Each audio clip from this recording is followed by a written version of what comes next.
अज्ञानतिमिरान्धस्य ज्ञानाञ्जनशलाकया चक्षुरुन्मीलितं येन तस्मै श्रीगुरवे नमः। तस्मै श्रीगुरवे नमः। ओम शांति शांति शांति। सृष्टि के कण कण में अनुस्यूत परमपिता परमेश्वर के चरणों में मेरा कोटिश प्रणाम। प्रातस्मरणीय वंदनीय परम पूज्य ब्रह्मी महाराज श्री उनके चरणों में मेरा कोटिश वंदन।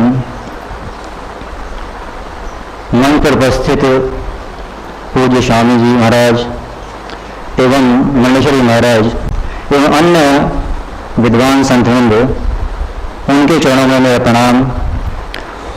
आत्मस्वरूप संत वृंद, भक्तिमय माताओं एवं सज्जनों, आज हम सभी लोग परम पूज्य महाराज श्री का तृतीय निर्वाण महोत्सव जो इस बार 3 दिन के लिए मनाया जा रहा है, इसके लिए उपस्थित हैं। सत्संग का अवसर है और आज विषय रखा गया है निष्काम कर्मयोग का रहस्य। तो एक बात पहले विचार कर लें, सभी शास्त्र कहते हैं, भागवत में आता है कि जब परमात्मा ने सृष्टि करी तो बहुत से जीव बनाए, पेड़ बनाए, वो भी जीव हैं, पशु पक्षी, रेंगने वाले सरीसृप सब बनाए, पर बनाकर भी उसको संतोष नहीं हुआ, उसको प्रसन्नता नहीं हुई कि मेरा काम पूरा हो गया। पर करते करते जब उसने मनुष्य को बना दिया तो परमात्मा प्रसन्न हो गया। देखिए, हम ये नहीं मानते जैसे मानते आज का विज्ञान कि हम वानर की संतान हैं, ऐसा नहीं है। हम तो ये मानते हैं कि हम लोग सीधे ऋषियों की संतान हैं, परमात्मा की सृष्टि हैं। तो जब इस प्रकार से बनाया मानव को तो परमात्मा प्रसन्न हो गया। क्यों हुआ? तो वहाँ कहा गया है ब्रह्मावलोकन मुद माप देव। किस मनुष्य शरीर में एक ऐसी बुद्धि है, ऐसे संस्कार हैं जिनके द्वारा वो परमात्मा को, या वो अपना स्वयं का स्वरूप है आत्मा, उसे जान सकता है। और इस मनुष्य भाव को छोड़ करके, जीव भाव को छोड़ करके जो परमात्मा भाव है उसके साथ एक हो सकता है। और ये सुविधा, ये योग्यता किसी भी और शरीर में नहीं है। पर एक बात है कि ईश्वर तो हमको दिया, मनुष्य को दिया हमको कृपा करके। आता है शास्त्रों में कि बड़े भाग मानुष तन पावा, परंतु जैसे बताया अभी आपको किशोर जी ने कि मनुष्यत्व जब तक नहीं आएगा शरीर में तब तक कोई लाभ नहीं है। तो मनुष्य तो क्या है?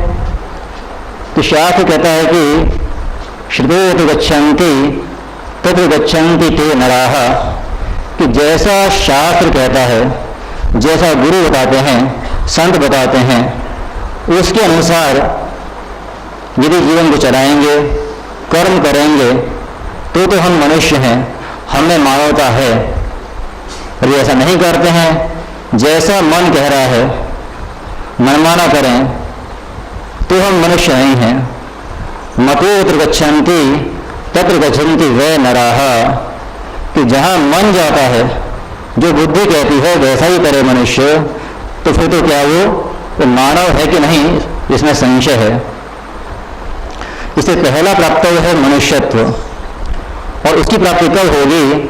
कि जैसा शास्त्र में कहा गया है, जो हमारा वर्णाश्रम है उसके अनुसार धर्म कहा गया है, उस धर्म का हम ठीक ठीक पालन करेंगे अपने जीवन में और अपने मन माने काम नहीं करेंगे, तभी हमारे अंदर मनुष्यत्व आ सकता है। तो पहला प्राप्ति तो यही है।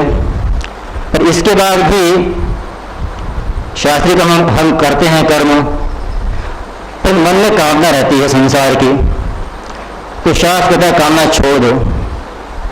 पर खाली कहने से कामना छूटती नहीं है। कि अनेक जनों के संस्कार हैं, भोग के अनेक इच्छाएं हैं, तो कामना कैसे छूटे? इसके लिए पहले शास्त्र कहता है कि ठीक है, तुम्हारा स्वभाव है कामना का, तुम करो, पर ऐसी कामना करो जो धर्म से, शास्त्र से विरुद्ध न हो। जैसे हम धन चाहते हैं तो जो शास्त्रीय मार्ग है, जो न्याय का मार्ग है, उससे धन कमाएं, रिश्वत न लें, चोरी न करें, झूठ बोल के धन न कमाएं। यदि आपको इच्छा है स्त्री की तो शास्त्र में कहा गया पत्नी का परिग्रहण, पर अन्य स्त्री को आप आग में न उठाएं। ऐसे खाने पीने में जिन चीज़ों को शास्त्र ने निषेध किया है, खाने के लिए, पीने के लिए, पहनने के लिए, कहीं भी हो, उनका हम जीवन में पालन न करें, और जो शास्त्र आज्ञा देता है उतने ही विषयों का ठीक ढंग से भोग करें। और साथ साथ इसके साथ ही, क्योंकि हम शास्त्रीय व्यक्ति बन जाएंगे, तो दो चीज़ें बहुत जरूरी हैं। यदि निष्काम होना है तो पहली बात, जैसा शास्त्र कह रहा है वैसे कर्म करें, और अपना मन जो कहता है करने को उसे एकदम छोड़ दें। अब मन तो कहेगा कि ठंडी का मौसम है, रजाई मिली हुई है, सो जाए 7 बजे तक, तो शास्त्र कहता है आप मानव हैं, सुबह उठिए ब्रह्म मुहूर्त में, उठ करके संध्या कीजिए, वंदन कीजिए, भगवान का ध्यान कीजिए। तब आप अपने मन की मानते हैं या शास्त्र की? तो पहली बात तो ये हो गई। और इसके बाद भी 2 बातें अभी पढ़ेंगे। योग वासिष्ठ तो वहाँ बार बार कहा गया है कि मनुष्य को कल्याण करना है तो 2 चीज बहुत आवश्यक हैं। एक, शास्त्रों का चिंतन, पठन, स्वाध्याय, और दूसरा सत्संग। क्योंकि बिना इनके, शास्त्र के और बिना सत्संग के, हमें कर्म कैसे करना है, किस ढंग से करना है, कामनाओं को कैसे छोड़ना है, हम समझ नहीं सकते हैं। इसलिए मनुष्य अपने शास्त्रीय कर्म करे और साथ में जो भी धन कमाए वो पूरे न्यायपूर्ण ढंग से कमाए, और उसका जो उपयोग करना है वो ऐसी कामना को पूर्ण करना करे जो इसके लिए निषिद्ध न हो। और साथ में सत्संग और ईश्वर भक्ति करता रहेगा तो धीरे धीरे वो कामना को छोड़ने में समर्थ हो सकता है। खाली कह दिया कामना छोड़ दो, इससे निष्कामता नहीं आ सकती है। और इसके बाद यदि मनुष्य जाता है निष्कामता की ओर, धीरे उसके मन में बहुत बैठ गया है कि हमारा लक्ष्य केवल ईश्वर प्राप्ति है, और जो कर्म मिला हमें ये केवल पड़ाव है, साधन है, और ये कर्म, इससे प्राप्त भोग, ये लक्ष्य नहीं है। ये जब मन में बैठ जाएगा पक्का सत्संग के द्वारा, तो फिर मनुष्य धीरे धीरे कामना छोड़ने की ओर जाएगा। और जब कामना छोड़ रहा है तो फिर कर्म कैसे करे? इसका विस्तार से विवेचन मिलता है गीता में। संकेत मिलता है हमको श्रुति में भी, पर वहाँ के संकेत मात्र है, पर कर्म को कैसे किया जाए जिससे योग बन जाए। खाली कर्म करना योग नहीं है। जब हम कर्म को, कामनाओं को छोड़ करके करते हैं तब वो योग बनता है। पर गीता में एक बात और कही भगवान ने, कामना छोड़नी है पर साथ में जो भी कर्म करें वो ईश्वर और अपनी बुद्धि से करें, तभी वो योग बन पाएगा और आपके चित्त को शुद्ध कर पाएगा। एक श्लोक प्रसिद्ध गीता का विषय में जब बोला था स्वामी जी ने कि कर्मण्येवाधिकारस्ते मां फलेषु कदाचन मां कर्मफल हेतुर्भुर माते संगोस्त कर्मणि। तो इसका विचार कर लें हम, 4 बातें कही गई हैं। पहली बात कि मनुष्य सोचता है कि हमको मोक्ष चाहिए, भगवान चाहिए, तो कर्म क्यों करें? कर्म तो बहुत छोटी चीज है। तो भगवान ने कहा नहीं, अभी तुम्हारा कर्म में अधिकार है, ज्ञान में नहीं है। तो अधिकार क्या चीज है? लोग से अधिकार मतलब मिल गया हमको, कोई पद मिल गया, ऐसी बात नहीं है। शास्त्र में अधिकार का अर्थ है कर्तव्य। आपका कर्तव्य भी कर्म है, ज्ञान नहीं। और दूसरी बात समझने की है कि ज्ञान तो सभी सुन सकते हैं, वेदांत पढ़ सकते हैं, तो फिर क्यों कहता शास्त्र कि इसका ज्ञान अधिकार है और इसका नहीं है? इसका तात्पर्य क्या है?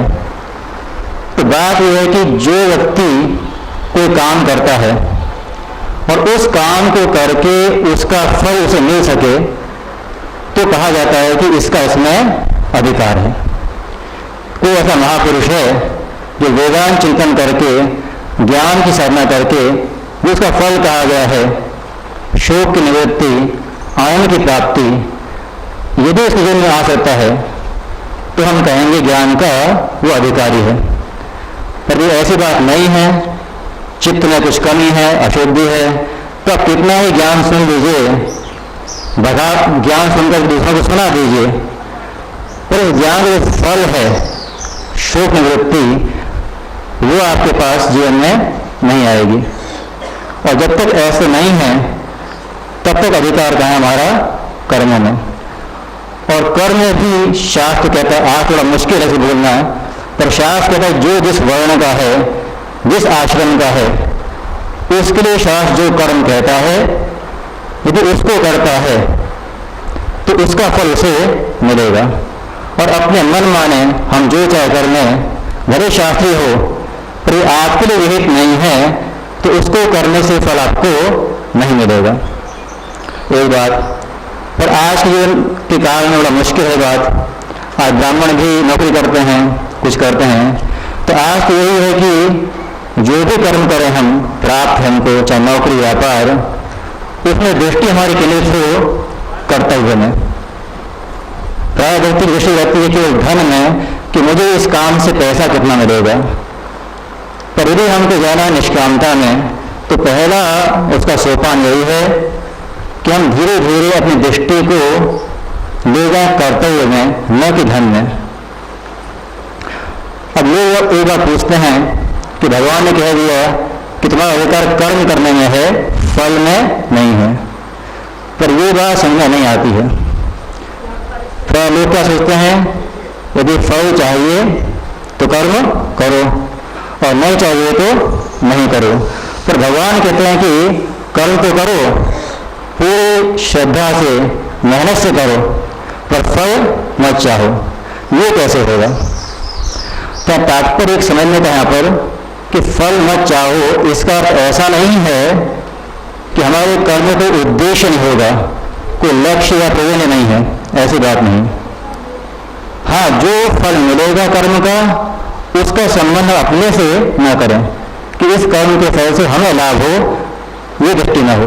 जैसे मान लीजिए दृष्टांत से एक अध्यापक है, वो पढ़ाता है बच्चों को और वो निष्कामता का अभ्यास कर रहा है, वो क्या करेगा, वो फल तो चाहेगा कि मेरे बच्चे ठीक से पढ़ें, आगे बढ़ें, तरक्की करें, फल चाहता है, उद्देश्य है उसका। पर इस फल से कि मेरे लड़के ठीक से पढ़ गए, उससे मुझे कोई लाभ हो, कोई इनाम मिले, मेरी वाहवाह हो, ये नहीं चाहता, तो उसकी निष्कामता है। ये भ्रम होता लोगों को कि हम फल छोड़ देंगे तो कर्म कैसे होगा। फल तो चाहेंगे हम, उद्देश्य रखेंगे, पर उस कर्म के फल से हमें लाभ हो, ये भाव नहीं रखना है। और दूसरी बात कहते भगवान कि माते संगोष्ठ कर्मणि। ये समस्या क्या आती है कि लोग कहते हैं कि कर्म का फल मिलेगा तुम्हें, तो कर्म ठीक से करते हैं, तो ये कहते हैं कि इस कर्म का फल तुम्हें नहीं मिलेगा, तुम्हें छोड़ना है, तो ठीक से नहीं करते या फिर करते नहीं। एक दोष है कि यदि कर्म का फल नहीं चाहिए तो क्या आएगा, कर्म को छोड़ दो। पर ये छोड़ दो आपने तो आपकी प्रगति नहीं होगी। देखिए अधिकार या कर्म क्या है, ये कर्म छोड़ देंगे, शास्त्रीय कर्म नहीं करेंगे तो उल्टा काम करेंगे। इसे भगवान कहते हैं माते संगोष्ठ कर्मणि। कर्म का फल भी अपने के लिए मत चाहो, पर इसके साथ ही मैं कर्म न करूं इसमें आसक्ति नहीं होनी चाहिए। जैसे हम देखते हैं हमें कोई पूजा करानी है, मान लीजिए कोई घर में बीमार है, तो कहा पंडित ने कि मृत्युंजय का जाप कराइए। हम क्या बोलते हैं कि पंडित जी जो भी सामान चाहिए बिल्कुल ठीक से दिखाइए, कोई कमी न रह जाए, और जो भी सामान लाते हम बड़ा देख करके अच्छा लाते हैं। पर मान लीजिए कोई सामान्य पूजा है जो हमको प्राप्त परंपरा से करनी पड़ती है, तो हम क्या करते हैं, जाते दुकान पर कि भैया जो वस्त्र है ना पूजा वाला वो दे देना, और वो समझ जाता है कि वस्त्र कौन सा होता है, सबसे सस्ता वाला, 3rd क्लास। तो क्या ये होता है कि जहाँ व्यक्ति को दिखता है कि इस कर्म से विशेष लाभ नहीं है, फल नहीं है, तो उसको वो तो करता ही नहीं, या करता भी है तो बड़े धीरे ढंग से करता है। पर भगवान की तो बात नहीं, जो भी कर्म आपको जहाँ आप हैं आपके कर्तव्य रूप से प्राप्त हुआ है, उसे पूरी मेहनत से, ईमानदारी से, मुझे इसे पूरी जोर से करना है और इससे लाभ सबको मिलेगा, इस भाव से करें। ऐसा नहीं कि कर्म को ढीले करें। तो इस प्रकार के व्यक्ति अपने लिए फल न चाह करके और ईश्वर के लिए जो भी कर रहा हूँ ईश्वर की आज्ञा से, क्योंकि शास्त्र ईश्वर की आज्ञा है, उसकी आज्ञा मान करके मैं अपना कर्तव्य कर रहा हूँ, इसका फल ईश्वर जाने। फलदाता ईश्वर है, मैं नहीं हूँ। फल ईश्वर के बिना हुआ देगा, नहीं तो नहीं देगा। इस भाव से भी कर्म करता है तो धीरे धीरे उसकी चित्त शुद्धि होगी और एक दिन वो ज्ञान का, वेदांत अधिकारी बन सकता है। कहने को बहुत कुछ है पर और भी बहुत वक्ता हैं और शाम को भी सुनेंगे हम लोग। तो इतना कहकर मैं अपनी वाणी को विराम देता हूँ। ओम शांति शांति शांति। निष्काम कर्मयोग के विषय में श्रवण किया कि ये जो मनुष्य शरीर तुम्हें मिला भगवान की कृपा है, इससे भगवान प्रसन्न हुए, इसलिए अपने मन से न करके, क्योंकि मन में कामना होती है, और जब हम ईश्वर की आज्ञा से करेंगे, जैसा कि अभी श्रवण किया आपने, तो हमारा कल्याण हो जाएगा। अब इसके उपरांत इसी आश्रम में विराजमान ब्रह्मचारी सत्य चैतन्य जो पूज्य स्वामी जी के कृपा पात्र रहे, वो आपको समय का पालन करते हुए संक्षेप में गागर में सागर भरते हुए जो है आपको निष्काम कर्मयोग के विषय में बतलाएंगे।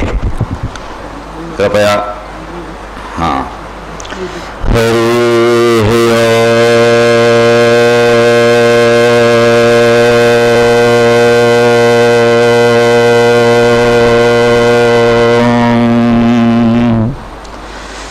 दिशन्तु सम्मे गुरुपादपांसवः। ॐ विश्वानदेव सवितृतानि परासो यद्भद्रं तन्मयासु।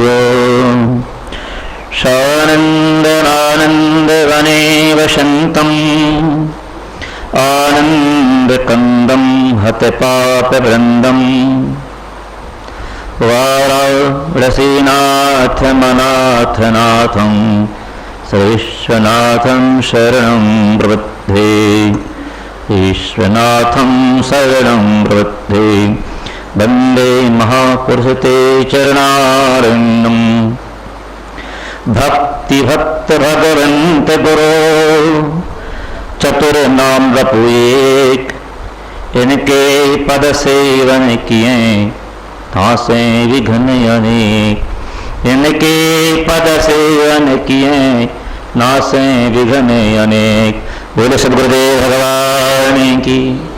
ओंकारेश्वर भगवान की। नर्मदा मैया की। ओम नमः पार्वती पतये। हर हर महादेव। हरिओम। कणकर्ण व्याप परम ब्रह्म परमात्मा भगवान शिव, भगवती नर्मदा एवं प्रातः स्मरणीय अनंत कोट ब्रह्मांड नायक हमारे सदगुरुदेव के पावन चरण बिंदों में कोट कोट सा प्रणाम। परम श्रद्धेय परम पूज्य इस आश्रम के परमाध्यक्ष श्री स्वामी जी महाराज के चरणों में कोट कोट सा प्रणाम। भगवती नर्मदा के ही पावन तट मांगलोर से पधारे हुए ब्रह्मचारी जी बड़े तपस्वी हैं, उनके चरणों में कोट कोट सा प्रणाम। एवं हमारे बड़े गुरु भाई जो राजस्थान जहाँ पूज्य महाराज जी काफी दिनों तक रुकते थे, वह पधारे स्वामी कल्याणानंद जी महाराज, हमारे आशुतोष भारती जी महाराज, एवं भारत का महान सौराष्ट्र देश गुजरात से पधारे हुए कुमार स्वामी जी महाराज, आश्रमस्थ ये बाहर से भी आए संपूर्ण पूज्य यतिवृंदगण, भक्तवती माताओं बहनों, भगवत अनुरागी प्रियभक्तजनों और प्यारे प्यारे यार गोपालों, बहुत सुंदर प्रसंग आप लोग परम पूज्य महाराज जी के पावन पुण्यतिथि के पावन उपलक्ष्य पर हम श्रवण कर रहे हैं निष्काम कर्म की योग के बारे में। कुछ संतों ने अपनी अमृत में वाणी का स्मरण कराया। आए हम भी दो क्षण कुछ बोले, इसके पूर्व कुछ भगवान के दिव्य नाम को उच्चारण करें। श्रीमन नारायण नारायण नारायण श्रीमन। ओहो, लगता है जलपान नहीं हुआ मेरे ख्याल से सभी लोगों का है। अरे मैं इसलिए तो करा रहा हूं ताकि तुम जाग जाओ, बहुत लोग आलस में बैठ गए ना जो, है ना। श्रीमन नारायण नारायण नारायण श्रीमन। बोलिए गुरुवर नारायण नारायण नारायण गुरुवर भगवान नारायण नारायण नारायण भगवान बद्री नारायण नारायण नारायण बद्री लक्ष्मी नारायण नारायण नारायण लक्ष्मी गुरुवन नारायण नारायण नारायण गुरुवर श्रीमन नारायण नारायण नारायण श्रीमन। बोलिए सद्गुरुदेव भगवान की, बद्रीशाल भगवान की। हरिओम। आए प्रसंग की ओर। परम श्रद्धेय हमारे स्वामी जी बतला रहे थे निष्काम कर्मयोग। सज्जनों, निष्काम कर्म क्या है? बहुत लोग प्रश्न कर सकते हैं और पूछते हो कि मन में सी छाया आग्रत हुए हो कि महाराज जी जो हम भी कर्म करते हैं, जो भी कार्य करते हैं, वो कर्म ही तो कहलाता है। चाहे हम पूजा करें, पाठ करें, जप करें, तप करें, या आश्रम की सेवा करें, या जगत के जितने भी कार्य करते हैं, बिना कामना के कैसे होगा? अगर बिना कामना के होगा तो वह तो शून्य अवस्था में पहुंच जाएंगे, होगा ही नहीं। अगर किंचित भी कामना नहीं हो तो वह होगा कैसे? अगर व्यक्ति ये नहीं चाहे कि मेरे पुत्र नहीं हो या पुत्र हो ही नहीं, उसे कामना नहीं हो तो पुत्र कैसे होगा? कहीं ना कहीं कामना होगी, कहीं ना कहीं कामना होगी, तभी वह व्यक्ति कार्य की ओर उद्धत होगा, है ना। तभी वह कर्म कर सकेगा, तभी वह कर्म की ओर आगे बढ़ सकेगा। लेकिन सवाल है कर्म तो करो तुम, लेकिन ये प्रसंग है निष्कर्म करो। क्या करो? आवाज सुनाई दे रही कि नहीं? सुनाई दे रही है? बात समझ में आ रही है? चलो समझो ना समझो, महाराज जी समझ रहे हैं, ठीक है। निष्काम कर्म करो। संतों ने कहा कि निष्काम कर्म क्या है? तो कोई भी कार्य करो, जितना भी जगत का कार्य है, चाहे परमात्मा का कार्य हो, भजन पूजन जप तप यज्ञ इत्यादि, सब में निष्काम कर दो। कोई इच्छा मत रखो, किसी प्रकार की हमारे में वृत्ति न बने कि मैं कर्म करने मुझे फल मिले। यह वास्तव में निष्काम है। अब प्रश्न उठता है कि अगर करेंगे, मान लो यज्ञ करते हैं, अब कहते हैं महाराज बड़ा भारी दुष्काल पड़ गया, वर्षा नहीं हो रही है, अकाल पड़ गया, तो क्या करे? यज्ञ करो, कीर्तन कराओ, जप कराओ, होम करवाओ। अगर ये कामना नहीं रखेंगे कि वर्षा होवे तो यज्ञ कैसे होगा? भाई कामना तो रखनी होगी तभी वर्षा होगी, ऐसा नहीं है। सज्जनों, आप परमात्मा के निमित्त करो, गोविंद के निमित्त करो, लेकिन वहां कामना मत रखो। तो गोविंद के प्रति आपने कह दिया, भगवान के निमित्त कह दिया, तो कामना तो आ गई। कहने का आप करो, भगवान कहते तुम करो, कह रहे करो, लेकिन मैं तो जानता हूं ना कि तुम किस लिए कर रहे हो। नहीं, जैसे हम महाराज जी पास आते थे, कभी कभी चालाकी से कहते थे कि महाराज जी ऐसा हो गया, महाराज जी बताते थे, अरे तो मुझे क्या बता रहा है, तुम मेरे सामने में चालाकी कर रहा है, तो उस वहां पर तुम करो। वो कौन है जानते? बहुत लोग कहते ना महाराज जी आप इनसे पूछ रहे, ऐसा मैंने किया। अरे तो दूसरे से क्या पूछा रहे हो भाई? तुम्हारा चेहरा ही बतला रहा है तुमने क्या किया है, तुम्हारा जीवन दिखा रहा है तुम क्या कर रहे हो, है ना। इसलिए तुम करो, कर्म करो, परमात्मा को समर्पित होकर के करो, गोविंद के चरणारविंदों करो। क्या कामना करनी है? अगर काम नहीं करनी है, जैसे तुम्हारी इच्छा, हे गोविंद, हे प्रभु, हे गुरुदेव, जैसे आपकी इच्छा होगा चाहे। जब परमात्मा से जोड़ दोगे हर एक कर्तव्य कर्म को, ईश्वर से जोड़ दोगे, गुरुदेव के चरणारविंदों से कर्म कर जोड़ दोगे, आपका क्या हो जाएगा? निष्काम हो जाएगा। महाराज जी कहते देखो यहाँ आओ, झाड़ू लगाओ, यदि भजन है।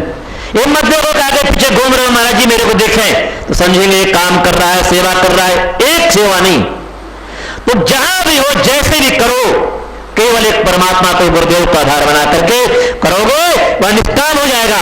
अब ये भी कोई कह सकता है महाराज जी गोविंद को आपने बार बार करे, गोविंद के निमित्त बनाओ, तो निष्काम कैसे होगा? अरे भैया, उनको गोविंद के चरणारविंदों में, भगवान महादेव के चरणारविंदों में लगना, ये कोई काम नहीं कहलाता है, ये कामना नहीं है, इसे कामना नहीं कहते हैं। तो कामना किसे कहते हैं? जहां तुम्हारा स्वार्थ होवे, जहां हमारी इच्छाएं पूर्ति होवे, हमारे मन की इच्छाएं पूर्ति हो, वह कामना कहलाती है। भगवान से जुड़ जाना, गोविंद से जुड़ जाना, मेरे गुरुदेव के चरणारविंदों से जुड़ जाना, एक काम नहीं है। अरे इसलिए तो शास्त्र भी कहते हैं अपने स्वरूप को पहचानो। आपको अपने स्वरूप को पहचानना कामना, एक कामना नहीं कहलाती। अपने स्वरूप में लगे, अपने स्वरूप का चिंतन करो, तो जो भी कर्म करें आप, है ना, निष्काम कर्म करते रहो। क्या कहते हैं?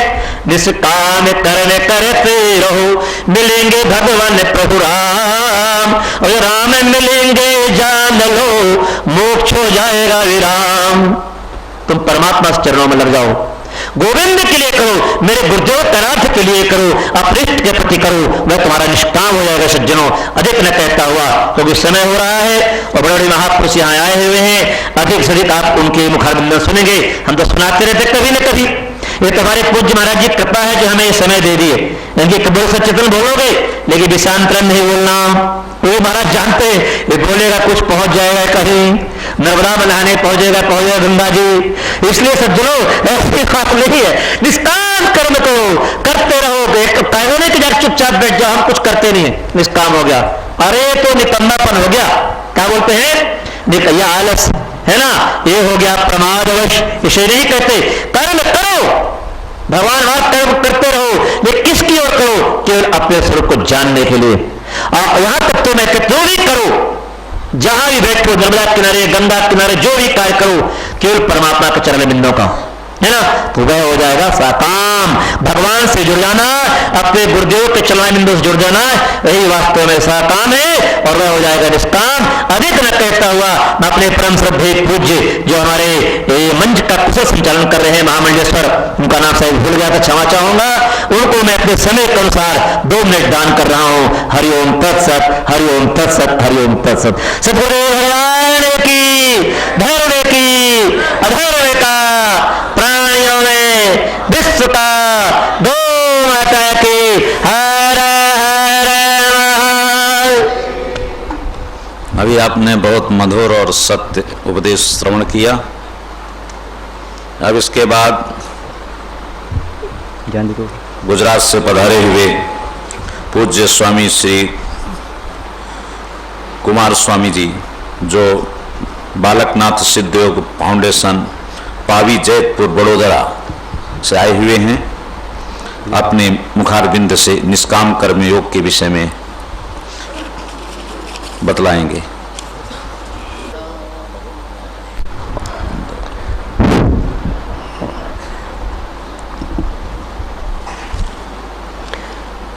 सद्गुरुनाथ महाराज की जय।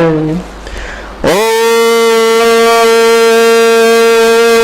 नमः शिवाय गुरुवे सच्चिदानंद मूर्तये निष्प्रपंचाय शांताय निरालंभाय तेजसे मुक्तानंदाय गुरुवे शिष्य संसार हारिणे भक्त कार्ये कदेहाय नमस्ते चित्सदात्मने। ओम सहनावतु सहनौ भुनन्तु सह वीर्यं करवावहै तेजस्विनामोदितमस्तु मा विद्विषावहै।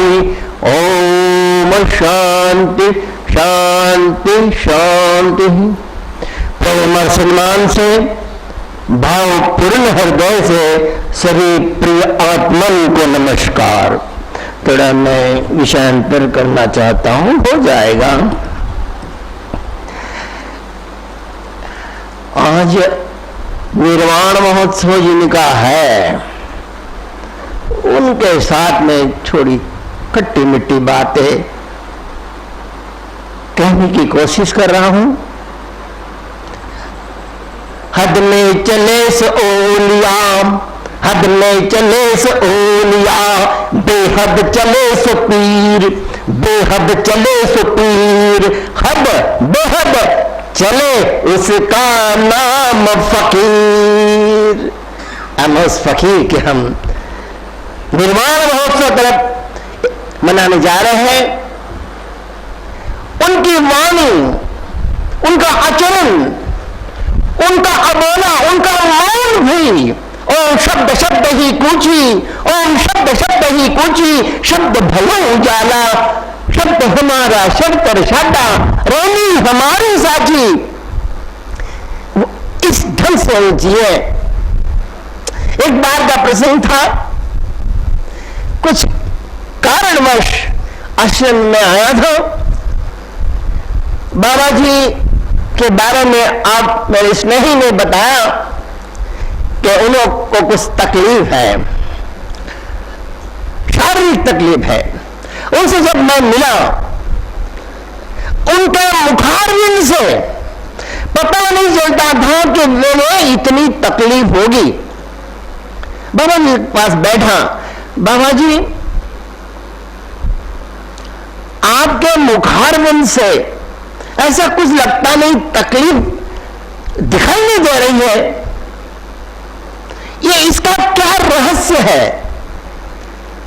इतनी तकलीफ होने के बावजूद भी उनके चलन में, बातों में, व्यवहार में जो प्रसन्नता थी वो अद्भुत थी।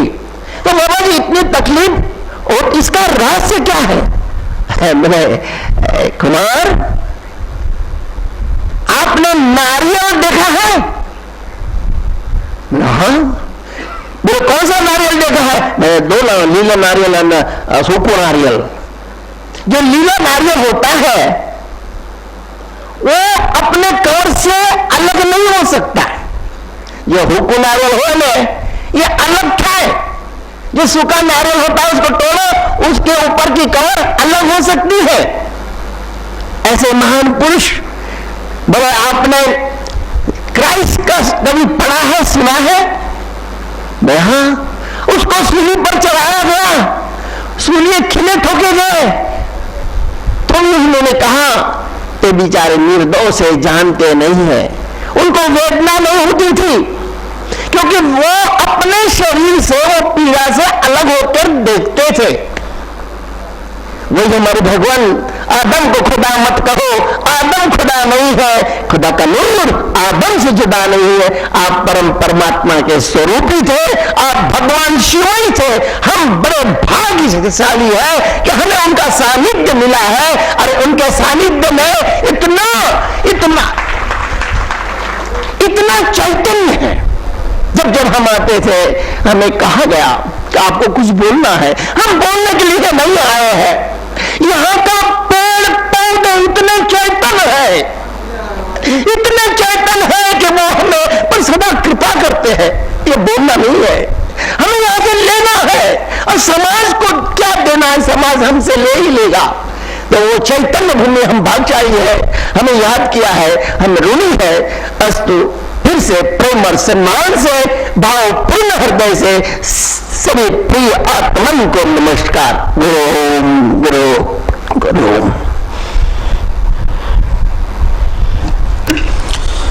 पूज्य स्वामी कुमार स्वामी जी महाराज जी ने बड़े भाव विभोर हृदय से आपके आगे स्वामी जी के प्रति बतलाया, क्योंकि वे निष्काम थे और उन्हीं महापुरुष से पूज्य स्वामी जी प्रभावित हुए हैं, कुमार स्वामी जी।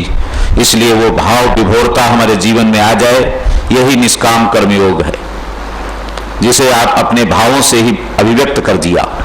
अब इसके बाद मंगरोल से पधारे हमारे आदरणीय विष्णुदत्त जी महाराज आपको इस निष्काम कर्मयोग के विषय में अपने भाव अभिव्यक्त करेंगे। पूज्य विष्णुदत्त जी महाराज। बोलिए आनंद कंद भगवान की। दो बार भगवान नाम, उसके बाद भगवत प्रेरणा से जो भी भगवत कृपा से चर्चा आपके सामने रखी जाएगी। बोले श्री राम जय जय राम, श्री राम जय जय राम।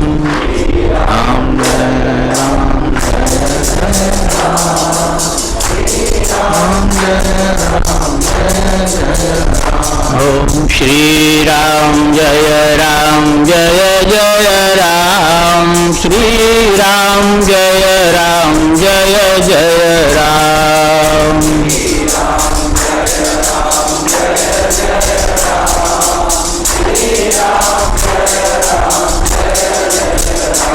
ओम श्री राम जय जय राम, श्री राम जय जय राम।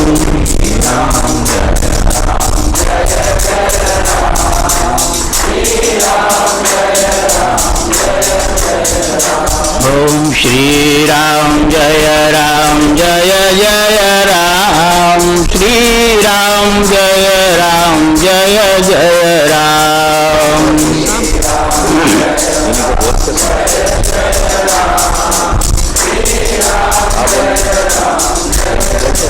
बोलिए आनंद कंद भगवान की। नमः श्री परमहंसाय स्वामी चरण कमल जन्म करंदाय भक्त जन्मानुशाय श्री रामचंद्राय। अनंत कोटि ब्रह्मांड नायक परात्पर परब्रह्म परमात्मा की पावन पाद तुष्टय में कोटि नमन। हमारे परम पूज्य प्रातः स्मरणीय ब्रह्मलीन सदगुरु स्वरूप श्री स्वामी जी महाराज की जिनकी पावन पुण्य स्मृति में ये पावन सत्संग का समायोजन किया गया है, उनके पाद पद्मों में कोटि नमन। मंचस्थ हमारे आत्मस्वरूप आश्रम के परमाध्यक्ष महामंडलेश्वर स्वामी जी श्री गजानंद महाराज, गुजरात से पधारे हुए हमारे स्वामी जी, सभी संत विद्वद्वृंद, भक्तवृंद, भक्तिमती माताओं, परम सौभाग्य का विषय है। आज हम उस पावन महापुरुष की स्मृति, पुण्य स्मृति मना रहे हैं। भक्ति ज्ञान कर्म के विषय में जो भी हमको सुनने को मिल रहा है, उन्हीं महापुरुष की कृपा है। आधार मकान कितना भी सुंदर बना हो, इमारत कितनी विस्तृत हो, किंतु वो ये नहीं भूलना चाहिए कि उसकी आधारशिला ही उस मकान की आधार गिरती है। यहाँ पर आप लोग जो इकट्ठे हुए हैं, उन्हीं महापुरुष की स्मृति में इकट्ठे हुए। हमारा 15 वर्ष पूर्व महापुरुष के साथ समागम हुआ।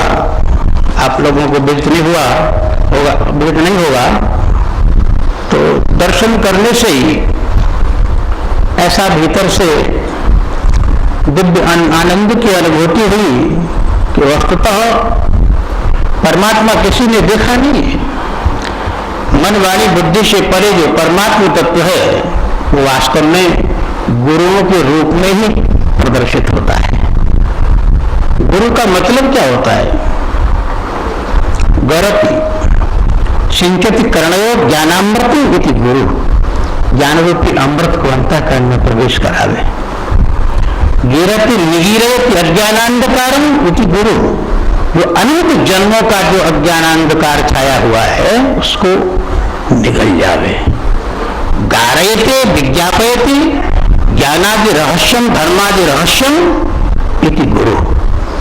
जो ज्ञान के और धर्म के रहस्य को आपको भली भांति समझावे, बतावे, स्वयं आचरण करे और वाणी से व्यक्त करके आप लोगों को, शिष्य वर्ग को समझावे, वही गुरु है। तो ऐसे सनाम धन्य हमारे स्वामी जी थे।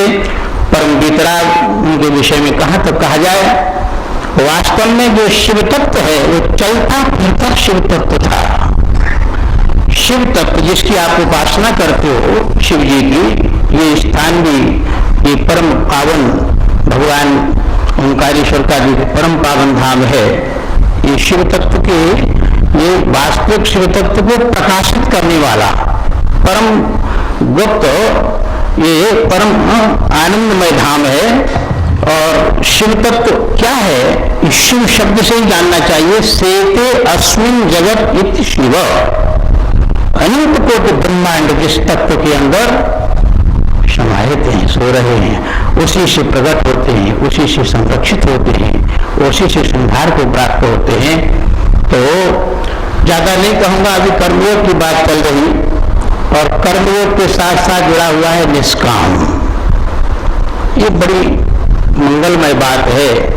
गुरु लोग इस बात को बताते हैं, शास्त्र ने विशेष प्रकार से जगह जगह इसका दिग्दर्शन किया है, किंतु हम कहते भी हैं सुनते भी हैं। ये दोनों बातें हो गई, कहते भी हैं सुनते भी हैं, किंतु हम आचरण में कितना लाए, बस यहां गाड़ी रुक जाती है। कर्मयोग, निष्काम कर्मयोग, तो ये परमात्मा प्राप्ति कराने वाला योग है। कर्म तो संसार में ऐसा कौन सा जीव है जो नहीं करता है। नहीं कश्चित क्षणों में जाति तिष्ठति कर्म कृत, कोई भी एक क्षण भी बिना कर्म किए नहीं रहता है। आप स्थूल शरीर से कर्म न करें, सूक्ष्म से कर रहे हैं, सूक्ष्म से भी और अति सूक्ष्म से कर रहे हैं। कर्म तो निरंतर जारी है, किंतु कर्म निष्काम कब बनेगा, जब हम उस कर्म को परमात्मा के साथ जोड़ देंगे। भागवतकार कहते हैं, कायेन वाचा मनसेन्द्रियर्वा बुद्ध्यात्मा बानुश्रुत स्वभावात् करोमि यत् सकरम परस्मै नारायणायति समर्पयेत्। मन से, वाणी से, इंद्रियों से जो भी कर्म होता है, ये सब भगवान के पादार बिंदों में समर्पित कर दो। सोने से लेके जगने तक, जगने से लेके सोने तक जो भी कर्म हम कर रहे हैं, ये प्रभु के चरणों में समर्पित कर दो। और प्रभु के चरणों में समर्पित किया हुआ जो कर्म है वही निष्काम हो जाएगा। आपके अंतःकरण में अधिष्ठान किसने बना रखा है, बात ये है। आपके अंतःकरण में अगर अधिष्ठान काम ने बनाया है तो काम प्रेरित कर्म होगा। क्रोध ने अधिकार कर लिया है अपने अंतःकरण में तो क्रोध प्रेरित कर्म होगा। लोभ ने किया है तो लोभ प्रेरित कर्म होगा। मोह ने किया है तो मोह प्रेरित कर्म होगा। राग ने किया है, द्वेष ने किया है, अगर वहां अपना अड्डा जमाया है तो उन्होंने जो है माइक विकारों से प्रेरित हुआ कर्म जाने। वहां पर अपने अंतस में परमात्मा का अधिष्ठान, परमात्मा को विराजमान करें, परमात्मा को, अपने इष्ट को। बोलिए आनंद कंद भगवान की, संत भगवान की। तो ये कर्म जो है भगवान से जुड़ जाए। अब आप जो है कल के लिए न छोड़ें इस बात को। सत्संग का मतलब होता है सत्य के साथ संग। सत्य माने प्रकाश, परमात्मा, ज्ञान। तो ये जो आपको कर्म का जो रहस्य जो महापुरुष लोग बता रहे हैं, अनुभवी पुरुष बता रहे हैं कि आप किस तरह से निष्काम कर्म को समझें, तो उसको आज से नहीं अभी से ही अपने जीवन में उसको जोड़ लें तो आनंद आ जाएगा। और वास्तविक कर्म, निष्काम कर्म योग का जो लक्षण है, परिभाषा है, उसका जो स्वरूप है वो अपने हृदय में प्रकट होने लग जाएगा आज से। ये किसी महापुरुष ने कहा है, दीनहीना अनाथा असक्ता जना, एक क्षुधा पिपासा व्याधि पीड़िता, अन्नपानौ सदैस्तर्पिता ते यदि यज्ञ दानादयो मुष्ठिता वानवा। दीनहीन, अनाथ, गरीब, भूखे, अपाहिज ऐसे जो लोग हैं, रोगी, इन लोगों का जिसने सहयोग कर दिया, इनकी सेवा कर दी, तो समझो उसने बड़े बड़े यज्ञ कर दिए, बड़े बड़े दान पुण्य कर लिए। तो कहने का मतलब ये है कि आप जो कर्म कर रहे हैं ये सबकी भलाई के लिए करना है, सबके कल्याण के लिए करना है, अपनापन वहां न रहे, राग रहित होकर के करना है। तो वास्तव में आपको अपने आप जिस लक्ष्य की प्राप्ति होना चाहिए, जिसके लिए आपको मानव शरीर मिला है, वो स्वतः स्वयं हो जाएगा। अब इतने लोग बैठे, अपने आमने सामने वाली चर्चा है। सुख कौन नहीं चाहता? ऐसा कोई है जो सुख न चाहे? संसार में प्रत्येक जीव चाहता है कि हम सुखी रहें। ये पहला आप लोगों का लक्ष्य है जीवन का। दूसरा लक्ष्य है हम सदैव बढ़ते रहें हर दिशा में। ऐसा कौन सा जीव है जो बढ़ना नहीं चाहता? हर दिशा में सब बढ़ना चाहते हैं। और तीसरा है कि हम जो है सदा जिंदा रहें, मरे नहीं। बताओ, इतने में कोई भी ऐसा है कि मर जाएंगे? कोई नहीं चाहता है, मरना कोई नहीं चाहता है, किंतु मरे नहीं, साथ में सुखपूर्वक जिए, योग लगा हुआ है, सुख से जिए। और तीसरा सदा बढ़ते रहें। ये तीन ही जो हमारी इच्छाएं हैं, ये इच्छाएं तभी पूरी होंगी जब हम उस सच्चिदानंद स्वरूप परमात्मा के लिए संपूर्ण कर्मों को समर्पित कर देंगे। सत्य से हमारी सदा जीने की इच्छा पूर्ण होगी और चित्त से बढ़ने की इच्छा पूर्ण होगी और आनंद से सुखी रहने वाली इच्छा पूर्ण होगी। ये हमारी निजी आत्मा की इच्छा है। तो ये निश्चय करें, अभी से निश्चय करें कि हम जो भी कर्म करेंगे ये परमात्मा के लिए, सब कर्मों को परमात्मा के लिए समर्पित करेंगे। घर गृहस्थी में जगने से लेकर सोने तक जो भी कर्म किया जाता है उसमें परमात्मा का लक्ष्य है। हर कर्म को परमात्मा का भगवत भाव से भावित होकर के करेंगे तो वही कर्म भजन हो जाएगा, भजन हो जाएगा। राग रहित होकर के कर्म करना ये जो है, और सुख की प्राप्ति, इसको स्वामी तुलसीदास जी ने रामायण में स्पष्ट लिख दिया है। बोले सुख चाहे मूढ़न धर्म रता। संसार के प्राणी सुख चाहते हैं किंतु उनकी बुद्धि पर पत्थर पड़ गए हैं, मूढ़ हैं वो, कि सुख की तो आकांक्षा करते हैं किंतु धर्म का आचरण नहीं है। धर्म का आचरण जिसके जीवन में होगा, शास्त्र विहित जो कर्म है वही धर्म है। धर्म से क्या होगा? वो स्वामी ने लिखा धर्म की विरति। धर्म का आचरण अगर आपके जीवन में होगा तो वैराग्य आएगा, क्षमता आएगी, और धर्म से जब वैराग्य आएगा तो योग प्रकट हो जाएगा। जब योग प्रकट होगा तब फिर योग से ज्ञान पैदा होगा। धर्म की विरति, योग के ज्ञाना और ज्ञान मोक्ष प्रद वेद बखाना, ये क्रम है। तो सबसे पहले धर्म का आचरण करें। तो आज आपको हम सूत्र देते हैं। प्रातः कितने बजे जगते हैं आप लोग? हमारे महापुरुष महात्मा संत मंडल जी तो सब ब्रह्ममुहूर्त में जगते ही होंगे, किंतु सदग्रस्तों से पूछते हैं हम कि आप कितने बजे जगते हैं, कब जगना चाहिए? वेद कहता है ब्राह्मी मुहूर्त प्रबुद्ध, तो यानी ब्रह्म मुहूर्त में जगना चाहिए। हम जानना चाहते हैं आप सब लोग ब्रह्म मुहूर्त में जगते हैं? जरा हाथ उठा के बताएं, सब लोग ब्रह्म मुहूर्त में जगते हैं? कुछ नहीं जगते हैं। बड़ा अफसोस है, ये कैसा सत्संग हो। प्रथम ग्रासी मक्खी का पापा, पहली कौर में मक्खी घुस गई।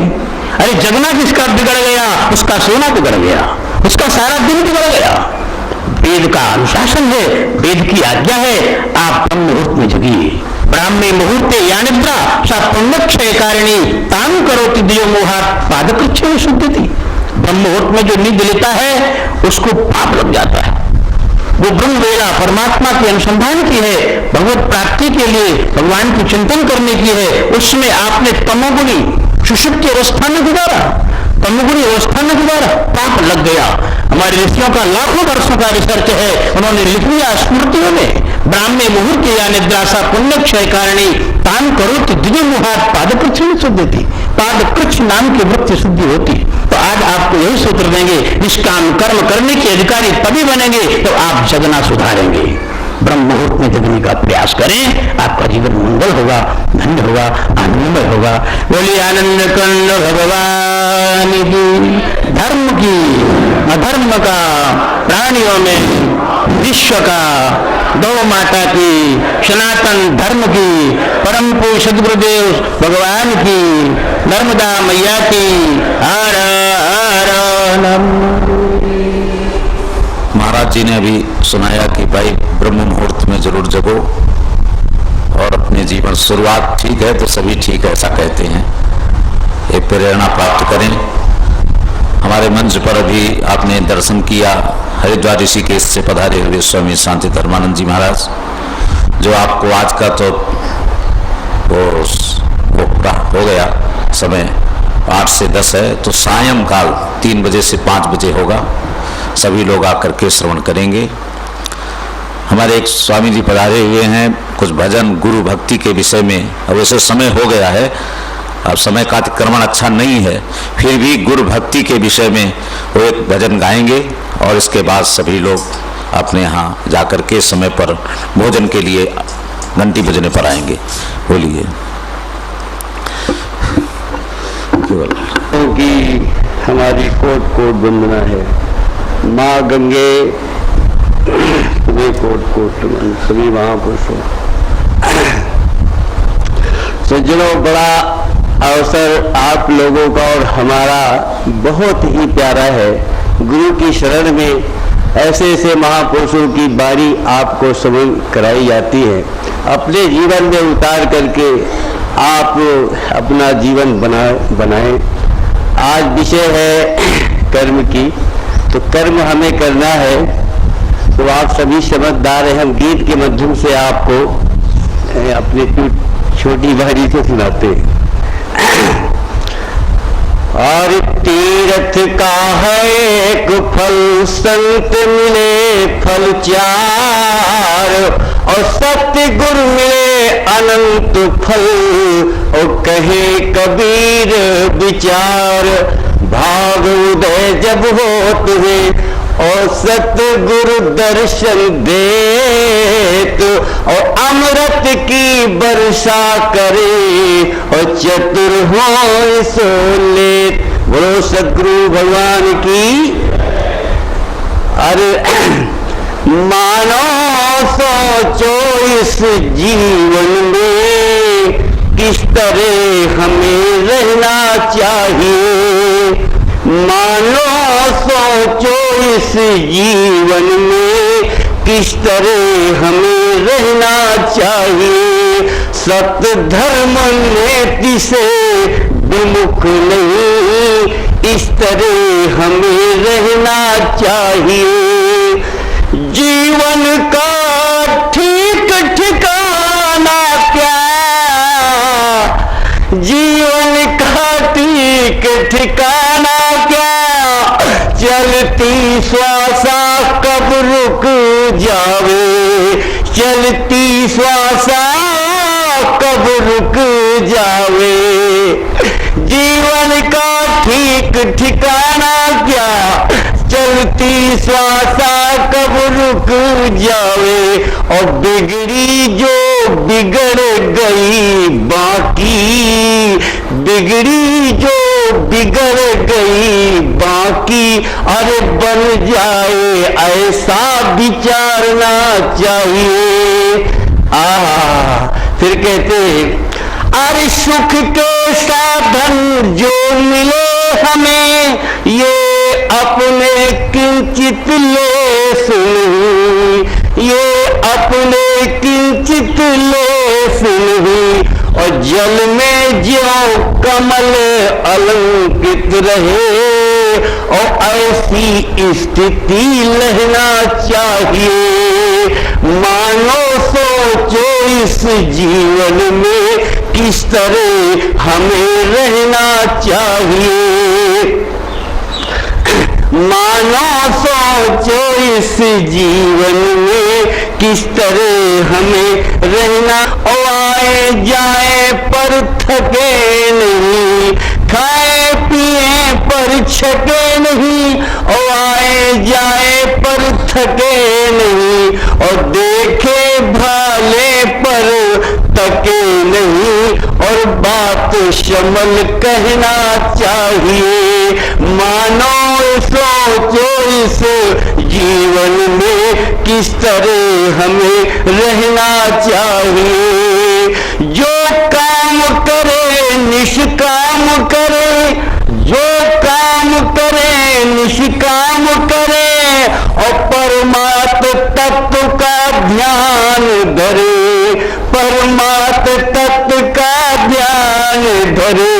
सेवा सत्संग, सेवा सत्संग विचार करे, बात और प्रेम गंगो बहाना चाहिए। सेवा सत्संग विचार करे और प्रेम गंगो बहाना चाहिए।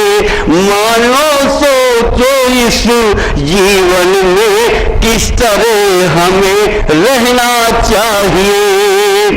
और हम में तुम में इनमें उनमें, अरे इन्हीं के ऊपर दाएं बाएं, हम में तुम में इनमें उनमें, दाएं बाएं ऊपर नीचे, अरे सब में है वो परमात्म तत्व।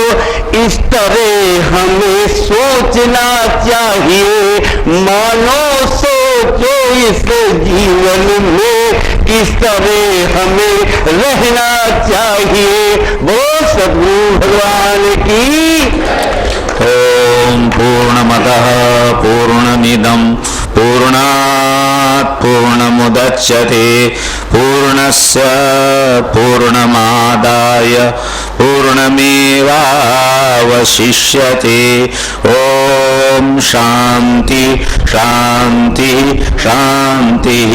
शंकरं शंकराचार्यं केशवं बादरायणं सूत्रभाष्य कृतौ वंदे भगवन्तौ पुनः पुनः। ईश्वरो गुरुरात्मेति मूर्तिभेद विभागिने व्योमवद्व्याप्तदेहाय दक्षिणामूर्तये नमः, दक्षिणामूर्तये नमः। ओम शांति शांति शांति। नर्मदा अभयेश्वर भगवान। हर हर महादेव। इसके बाद हम लोग पूज्य महाराज श्री के चित्रपट पर आरती करेंगे, पुष्पांजलि करेंगे। फिर आज का कार्यक्रम इस सत्र का विराम हो जाएगा। फिर सायंकालीन सत्र यानी कि 3 से लेकर के 5 तक, हाँ, उसका रहेगा। आप सब यहाँ पर उस समय 3 बजे पहुँचेंगे। तो पहले महाराज श्री के चित्रपट पर हम लोग पूजन करेंगे, आरती करेंगे। पूजन तो हो गया, तो आरती को आरती दिलाना।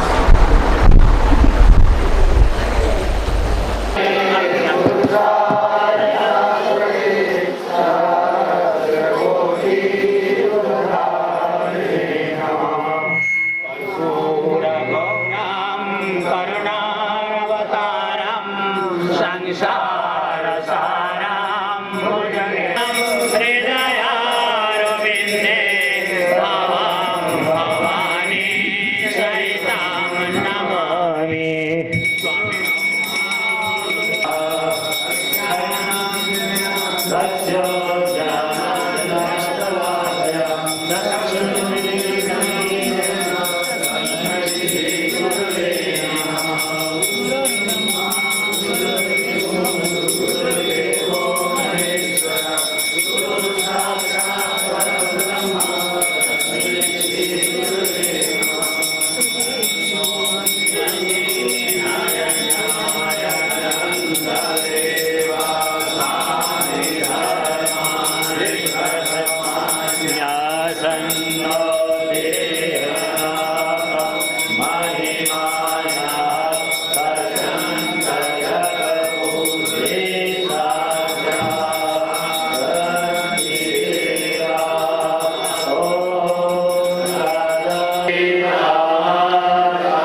बोलिए सतगुरुदेव भगवान की जय, सतनारायण की जय।